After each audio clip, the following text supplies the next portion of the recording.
नमस्कार दोस्तों, आप सभी का हमारे YouTube चैनल में स्वागत है। तो दोस्तों, आज मैं आप सभी के लिए लाया हूँ रक्षाबंधन के पे बहुत अच्छा भोजपुरी सॉन्ग है, जो कि भाई बहन का बहुत पावन त्यौहार होता है। दोस्तों, उसी के ऊपर हमने लिखा हुआ है ये सॉन्ग। आपको पसंद आएगा दोस्तों। हमारे इस चैनल को सब्सक्राइब कर लेना, जिससे मैं कोई भी वीडियो अपलोड करूँ तो उसको आप ज़रूर देख पाएँ।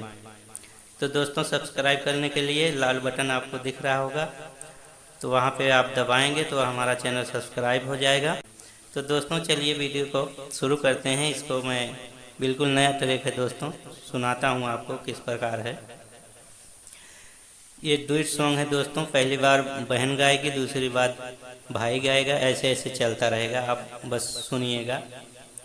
खुश रही हा तू जिंदगी भर मोर भैया, खुश रही हा तू जिंदगी भर मोर भैया, कबो आवे नाही आखिया में लोर भैया, कबो आवे नाही आखिया में लोर भैया। खुश रही हा तू जिंदगी भर मोर बहिनी, खुश रही हा तू जिंदगी भर मोर बहिनी, बांधा हमारे कलैया में डोर बहिनी, बांधा हमारे कलैया में डोर बहिनी।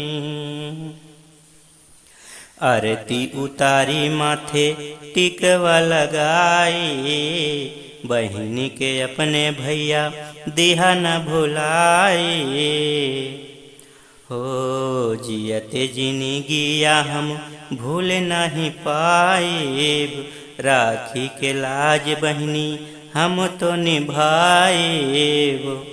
बदरी दुखवा के घेरे घन घोर भैया, बदरी दुखवा के घेरे घन घोर भैया, कबो आवे नहीं आखिया में लोर भैया, कबो आवे नहीं आखिया में लोर भैया। हमारी उमरिया लागे हो भैया तोह के, कमनो विपतिया न जाए तोह के छूके। ससुरा में रह के अपन घर व सजइहा, सातो बचनिया के भूल नहीं जइहा। तोहर होखे नहीं देहब इज्जत थोर भैया, तोहर होखे नहीं देहब इज्जत थोर भैया, कबो आवे नहीं आखिया में लोर भैया, कबो बहे नहीं आखिया से लोर भैया। राखी के लाज भैया भूल नहीं जइहा, होई जो गलती हमसे माफ कर दीहा। ऐसन बोली नहीं बोला हो बहिनी, बड़ भाग तोहरा के पावनी हो बहिनी।